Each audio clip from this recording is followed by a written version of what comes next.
Assalamu alaikum. Bismillahirrahmanirrahim. Welcome to the online versions of the Harborne Islamic Study Circle, where we're continuing with the Seerah of the Prophet ﷺ. We are on to week 80 of the Seerah, and we've covered a lot over the last 80 sessions. And inshallah, I will try to provide a brief summary or update of each of the lessons as we go through time, but obviously haven't got time to go through all of the previous 79 sessions on the Seerah. They are all recorded. All the study circles have been recorded for the last 3.5 years on audio, but obviously it's different having an audio recording and having some things that are visual, and so as many of you know, I have got a new job in Pakistan, and so can no longer be in Birmingham to deliver these study circles, which have been going regularly for 11.5 years now. Alhamdulillah, by the grace of Allah, we've had a really good time, and inshallah we'll go through a lot of the things that we've achieved over that time with everyone's support and with the permission of Allah. So moving straight on, as I say, what I would like to do is obviously continue with the study circles through this forum online, and people are welcome to email, welcome to sort of WhatsApp questions or anything like that, and we can try to answer them at the beginning of the next session. Obviously, this is not going to be interactive like the study circles in our house used to be interactive. And part of what we tried to do with the study circles was to encourage people to ask questions and to develop a different inquisitive relationship with the Quran and Sunnah and the Seerah and Islam in general. So that's enough of the background to say, inshallah, I will try to do an update every week, Allah permitting. It's not going to be an hour long. An hour is quite a long time, and even when we did the study circles back in our house, the sort of talking time would only be just over half an hour, 40 minutes. So I'll try and keep to about half an hour max, so it makes it slightly more palatable. And then once these are up and running, inshallah, I will then bring in the second element that we used to do in our study circles when we did it face to face. So it wouldn't just be Seerah or stories of the prophets or Nawawi's 40 hadith. It would be a second element that we would discuss, like we discussed for the last 3 or 4 years. We discussed what happens when you die, what happens in the grave, signs of the Day of Judgment. We did the end of the world, the resurrection, things that happen on the Day of Judgment, the judgment, and then the life of people in hell and the life of the believers in paradise. So again, let's give it a few weeks, see how this pans out, and inshallah we'll talk about the basics of Islamic belief. What is it to be a Muslim? What defines being a Muslim? So we'll talk about the 6 pillars of Aqidah. We'll talk about the 5 pillars of Islam, and again we'll develop lots of understanding around Sharia, around our relationship with the Quran, how we see the mission of prophets and prophethood, and all of those things inshallah will be explained in the coming weeks inshallah. So getting back to the study circle, week 80. So the recent weeks the recent sessions I should say, we've been talking about the Prophet's hijrah, so his migration from Makkah to Medina, when he took his best friend Abu Bakr with him, his companion, and they did the journey at night. And again, very famous story that all of us know from childhood. And then upon reaching the outskirts of Medina, settled in a place called Quba, waited for Ali and a few others to come, built the first mosque in Islam, or laid the foundations for the first mosque in Islam in Quba, again known as Masjid al-Quba. So we talked all about that. And then we talked about how the Prophet ﷺ, he then entered, victorious you could say, into the streets of Yathrib, later to be known as Medina, or the city of the Prophet, or the Messenger of Allah. So how he walked in victorious, surrounded by his entourage and armed guards, as they basically took control, took power, and established themselves as the main authority. And then the initial actions that the Prophet ﷺ and his companions did was to cement that authority in Medina. So we talked again about a couple of the really important aspects of developing a new society in Medina. Now, of those, the very first significant project that the Prophet ﷺ undertook was obviously building his own mosque, and the story about how his camel was led by Allah to a spot, and that's where they built the mosque. And we talked about the importance of the mosque, how it is the cornerstone of the Muslim community, and all the actions that a mosque needs to undertake in our relationship with mosques. So that's building the mosque, which is the center point of Islam. It's a manifestation of our belief, of our tawheed, of our submission to Allah. And then we talked about the Prophet ﷺ, spent a couple of sessions talking about the Prophet ﷺ establishing this bond of brotherhood. So getting all these people who thought very differently in a very tribal sense, getting them together and to think in a new way. It was a paradigm shift where the bonds of family, the bonds of tribe are no longer the most important thing.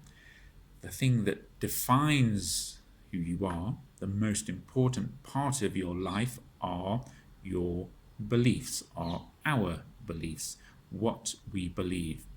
Because it's on what we believe we base our life and our values and our behaviors and our actions.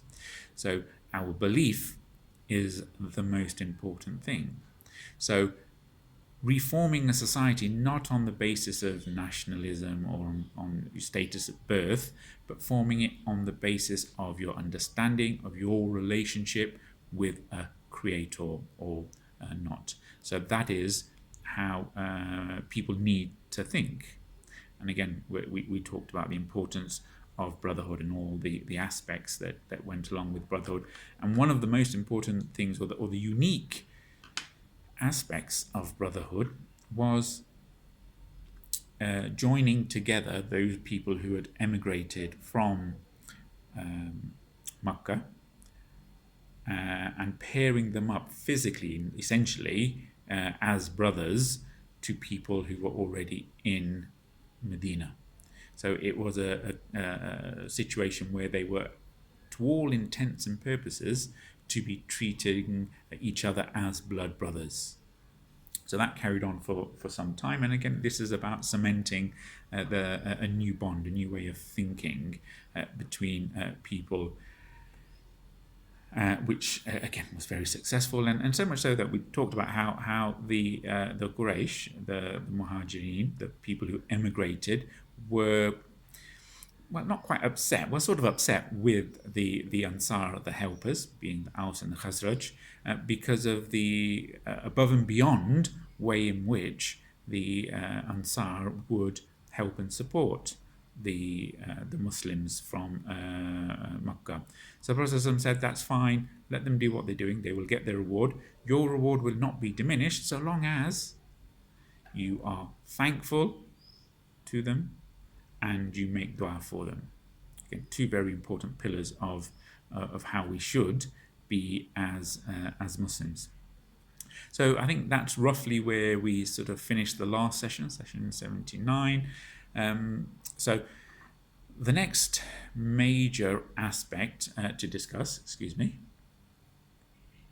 is the new constitution or the treaty of Medina, or the alliance or the charter. It has various different names, but essentially it's a new way of governing between people, or it's formally establishing how people interact, what is the way in which they should see each other and treat each other. So this is really important. But a backdrop to that is that now, obviously, in Makkah, we had two main types of people. You had the Muslims, small group, and then you had the polytheists, the pagans, the mushriks. So that was the dynamic. So it was a fairly bipolar dynamic in Makkah at the time. Things are slightly complicated here in Medina, and again, this is one of the reasons why Allah may have chosen Medina to host the birth of Islamic State, because it had the people of the book, principally the Jews. So you had a group of Muslims, and the Muslims themselves comprised of people from Makkah and people from Medina, the Aus and the Khazraj, and gelling them together as a community. Then you had the Jews, and we've talked previously about the different tribes of the Jews, including Banu Qurayza, Banu Nadir, and the Jews of, I can't remember the other ones. But yeah, you had the Jewish tribes in Medina. And they were generally on the outskirts. And so although they're themselves, we would call them the Jews of Medina, they themselves had their own tribal allegiances, and they had their own treaties, and they would operate autonomously. So you had the Muslims, you had the Jews, and then you had the pagans, or the idol worshippers, or the mushrikeen. And again, so that they were the people of the old ways. And so the dynamic is slightly different with these three groups of people there. So the Prophet ﷺ, as ruler, because when he entered into Medina, he entered as a ruler. The people of the pledge said, they invited the Prophet ﷺ, said, come to Medina, or Yathrib at the time, you will be obeyed. And that was the undertaking. So obviously he's there now as the person in charge, and the things that he's done, especially the treaty, cemented that. And it's there, it's written, it had the acquiescence of everybody openly in Medina.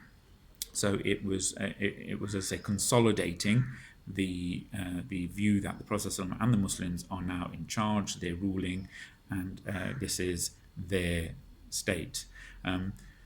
But just to sort of rewind a little bit, to talk about the leader of the Jewish people at the time, and that was Abdullah bin Salam. So again, just rewinding slightly, and we talked about how everyone was expecting the Prophet ﷺ, and people would be climbing up the trees because they knew that he'd undertaken the Hijrah, he'd left, but they weren't sure when he was going to get to Medina, because he only had his guide and Abu Bakr with him. So every morning, the people of Medina would go to the house, the rooftops, they'd climb up the trees, and they'd see if the Prophet ﷺ was entering. So there was that anticipation as he was approaching Quba. Anyway, when he'd settled there, one of the first people to come and meet the Prophet ﷺ was obviously the leader of the Jewish people, because in their own books they are also expecting a leader to come and save them, and this is well documented, and we've talked about it before in the versions of the Bible that we have transmitted to us.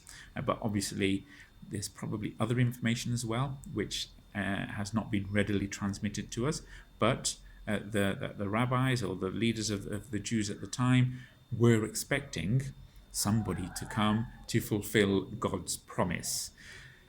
the understanding, and we've talked about this before, was that many of the Jewish people thought that that person who would come and save the Jews would be one of their own.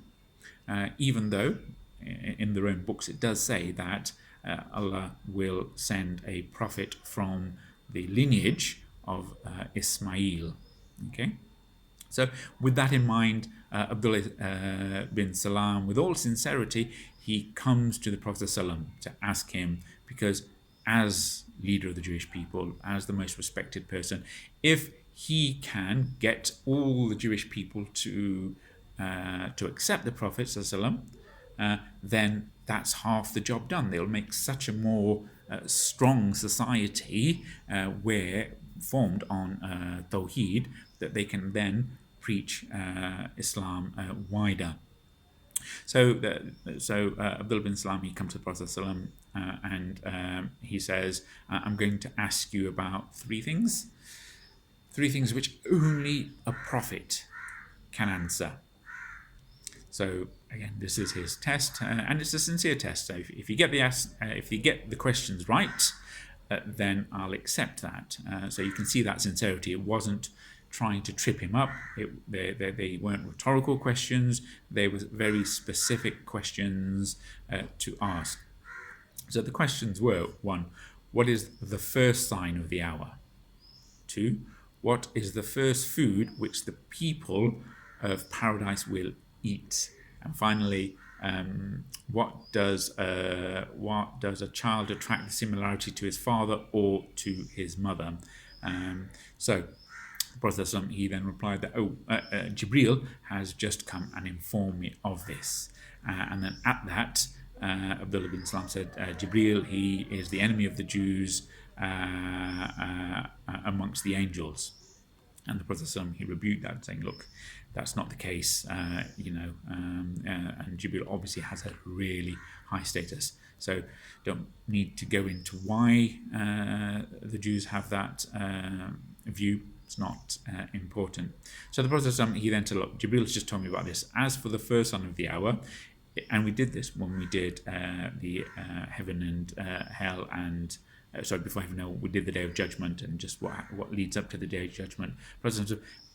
As to the first sign of the hour, it will be a fire that will collect the people from the east and take them to the west. As for the first meal, again, we've discussed this previously, this will be the first meal that the people of paradise will eat. This will be from sort of a slice of the liver of a large fish or a whale that's in paradise. And as for the child, if the man's discharge precedes the woman's discharge, and the child attracts the similarity to the man, and if the woman's discharge precedes the man's, then the child attracts the similarity to the woman. And that can be interpreted in terms of what characteristics they have in terms of the genetic characteristics of the mother or the father, but we don't need to get into that in too much detail. So he was challenged a question. The Prophet ﷺ, he replied, and on this, Abdullah bin Salam then said, I testify that none has the right to be worshipped except Allah, and that you are the apostle of Allah. You are the messenger of Allah. Full stop. You answered the questions. Job done. That's all I need. No other trick questions. No follow-up questions. And again, that shows his sincerity. He's not looking for a way out. He's not looking for loopholes. He's not looking for a reason not to believe. So that is the sincerity of people, and that's one way in which we can try to assess that. And again, it comes to our relationship with Islam. It comes to our relationship with the Sharia. When we go to sheikhs, or we go to imams, or we go to the scholars, and we ask them a question, are we truly of those types of people who will accept whatever the answer is, if they are the people we trust, and follow it? Obey Allah and obey His Rasul? Or will we say, I wasn't quite expecting that, let me go ask someone else? Or inside your heart, you will automatically go to people where you know they will answer in such and such a way. That's not, leaving Islam to Allah and His Rasul. That's chasing your desires, and that happens far too often for far too many of us. But here you can see the characteristics of Abdullah bin Salam, and he was, as we've mentioned before, one of the 10 people who was promised paradise in his lifetime. So he goes, I testify that none has the right to be worshipped as Allah, and you are the messenger of Allah.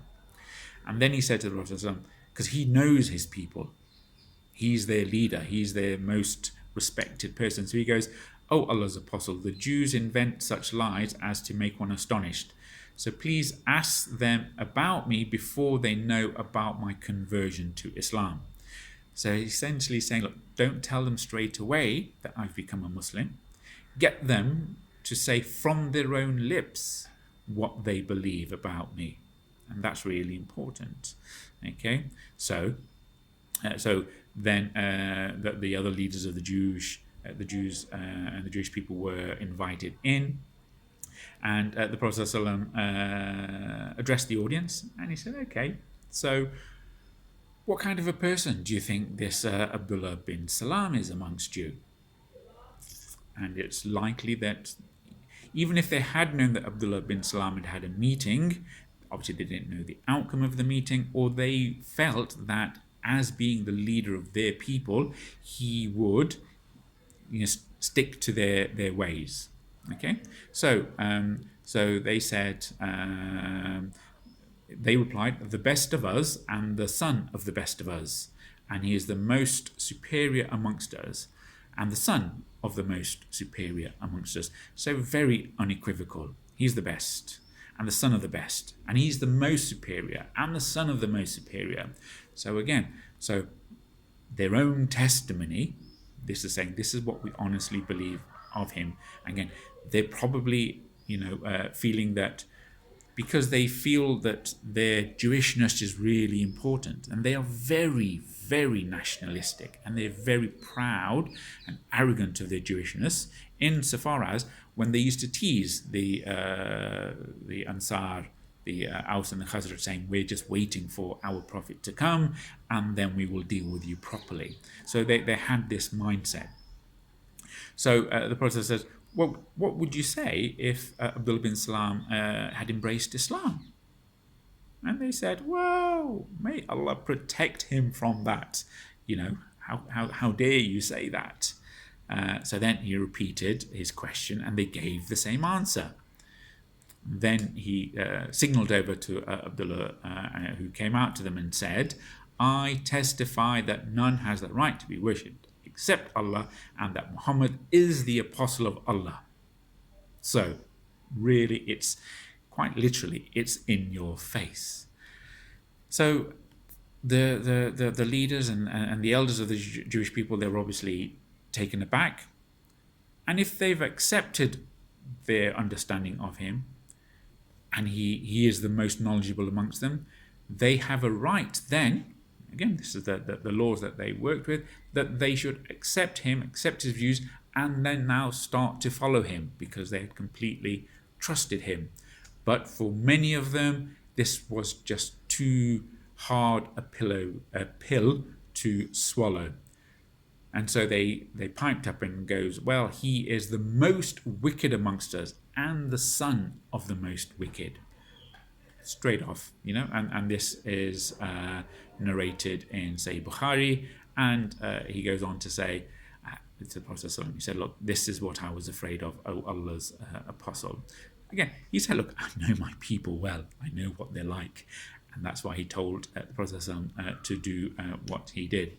So again, that just shows sort of part of the dynamic between the Prophet ﷺ and the Jewish tribes.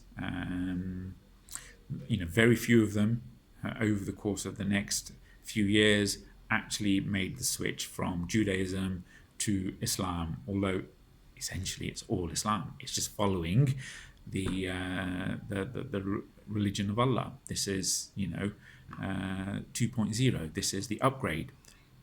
So they weren't willing to accept the latest upgrade, and they just stuck in their old ways. And it's that arrogance which at core, cost them dearly. So that's the sort of the prelude to the Constitution. Spent longer on that than I thought I would. So the Prophet he then writes this Constitution, and he addresses these four main people, and he gathers them around, and this is, as I say, it's a written document. I don't believe we've got a copy of the written document, but it's there in the books of Hadith, and it's a very long document, and goes into a lot of detail because it names each of the tribes, and most of the tribes we don't even know now. So if you look at the versions in Ibn Hisham and from Ibn Ishaq, most of the tribes that are mentioned we have no information about, and there are dozens of tribes that are mentioned. So each time Prophet he goes through, names a tribe, and says this is what their rights and obligations are. And again, it's also showing how the Prophet he's willing to, or he's expecting people to change their dynamic, their understanding, from being a people just focused on their tribal and birthright expectations and the things that come with that. And he's saying, look, none of that is really important in terms of your relationship with Allah. The most important thing, even for citizenship, is your belief. So he's trying to use this again to get the people to shift their understanding. So there are, if we analyze the treaty, and again, this is for those reasons. This is actually one of the most revolutionary aspects that the Prophet ﷺ did in forming his new society. This is almost groundbreaking, and certainly the rules, the regulations, the expectations, again, under Allah's guidance, are quite unique for its time, and it still stands up to the test of time in terms of good governance. So the Prophet he addresses these four different elements to the treaty. One, he addresses the community of Muslims. Then he addresses the community of the Jewish people. Thirdly, he addresses the community of the pagans, the idol worshippers, the mushrik. And then fourthly, it talks about the obligations as a community as a whole. So it's not leaving anyone out. There weren't hardly any Christians, and there weren't hardly any other people from other beliefs in Medina at the time. So it was addressing essentially all the people. And again, although they're from different tribes, he's saying, look, okay, we're banding you together on the basis of your faith. Again, the Prophet he starts off in the name of Allah, Ar-Rahman Ar-Rahim, and this is a document from Muhammad, the Messenger of Allah, concerning, other versions say the unlettered prophet, concerning the emigrants, the Muhajir, and the Ansar, the helpers, and those who followed and strove with them. So he's addressing the Muslims first. And very famous phrase, the Muslims are one nation to the exclusion of all other people, and that's the bedrock of it, is that the Muhajir and the Ansar, they are one Ummah. And we talked a bit about this last time when we talked about brotherhood, but again, he's putting it down on paper. It's in black and white. It is actually one Ummah, one nation, one group, one collective, one body of people, and they should see themselves as a united body amongst themselves. So that's what Prophet how he starts off with, and then he goes through some of the the welfare situation with regarding how the Muslims sort out some of those things. So, for example, it says the believers shall not leave anyone destitute amongst them by not paying their blood money or any other outstanding money. They should unite and pay the blood money amongst themselves, ransom honorably their prisoners. Every tribe should unite together and get the relatives of prisoners supported, and whoever is rebellious, whoever seeks to spread enmity and sedition, the hand of every God-fearing Muslim should be against him, even if he be his own son. A believer shouldn't kill another believer or support a disbeliever against a believer. The protection of Allah is one and equal, extended to the humblest of the believers. The believers should support each other, and then it goes on, and then how they relate to each other. So it's saying that the welfare and the responsibilities are amongst the Muslims, and that in itself is the structures that are already there. It could be discharged through the different tribes that they have their allegiance to. And then the Muslim should, as we said, unite against anyone who does wrong, even if it's their own. And again, in the olden times, if it was one of your own tribe that did something wrong, whether it was right or wrong, you had a duty and obligation to protect them. That's the old law, the Qurayshi law. That's how they operated, and that's essentially the law in most of tribal Arabia.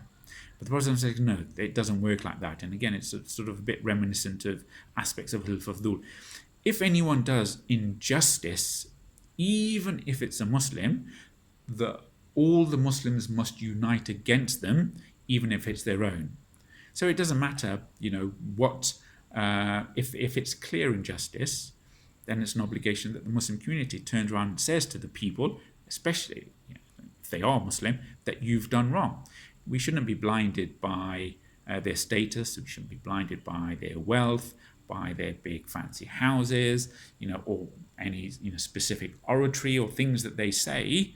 You just look at justice. What's right?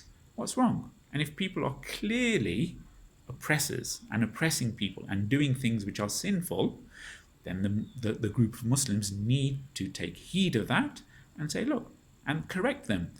And again, for those people who don't correct them, then they have to answer for that to Allah. So it's quite clear, even going back to the original constitution of Medina, that is how Muslims should act. And that is how we've carried on that perception of who we are. Sadly, there are obviously people even nowadays, who look at different things. They don't look at what's right and wrong, who is the oppressor and who is the oppressed. They, as I say, they do whatever allegiances they have, but it's clearly written there, and we have enough, evidences of how we should live our life from the Quran and Sunnah, and again from when the laws were being sent down, and these are amongst the first of them in Medina. So that is essentially the tasks around the Muslims. The other thing that was allowed for the Muslims was that in the olden days, again this is changing the way people think. In the olden days, like when the Prophet ﷺ, when he went to Taif after his uncle had passed away, and then coming back, he had no protection. So you can't be citizen of a place without being protected by someone. And we talked about the story when he was coming back from Taif. He'd sent out people to ask them, "Will you give me protection? Will you give me protection?" And the only person who gave him protection was Mutim ibn Adi, who then said, "Fine, I'll protect you." And then he marched with his sons around the Kaaba saying, "I am now giving the Prophet some protection." And the Quraysh said, "You become a Muslim?" And he goes, "No, I'm just giving protection." And he says, "Fine, we'll accept that protection from you." So Prophet says, well, actually, it's not to the tribal leaders anymore. Any Muslim can give protection to another Muslim. Again, just changing the dynamic, changing the way people think. So that's some of those things. And again, we'll talk about them a bit later, then, or in the next session when we recap. And then similarly, he goes to all the Jewish tribes and mentions their obligations. And I'll quickly skip over them because we'll probably do it in more detail next time because we're running just over half an hour. So the Prophet ﷺ talks about how, again, I just wanted to cover this and we'll revisit it next time, how the Jews are one Ummah along with the believers. Okay, so he's elevating their status and saying, look, the Muslims are all one Ummah and the Jewish people are likewise one Ummah along with the believers. So he's saying you should be seen together as a group of people based around your faith. Again, another aspect is that the Jewish people take care of their own internal affairs and disputes. They sort them out, except when they ask for Muslims' help, or if there's a dispute between someone with the Jewish faith and a Muslim, then it obviously goes to a different forum. It's not an internal affair then. And another important thing is that the Jewish people should mutually support the Muslims in fighting. So if anyone attacks the Muslims, it's the Muslims and the Jews who unite together to repel. If anyone attacks the Jews, again, the obligation works the same way. The Muslims and the Jews, they work together to repel the external threat. So it's about protecting Medina. And no Jew can leave Medina without the permission of the Prophet ﷺ. And when we talk about leaving Medina, it's not travel. It's not, people don't go for holidays and stuff like that. Leaving Medina essentially means you're giving up and you're emigrating. You're renouncing your citizenship. You're no longer to be considered from Medina. Okay, you cut your ties, and it goes, well, you can't do that without the permission of the head of state, the Prophet ﷺ. He needs to have final say on that.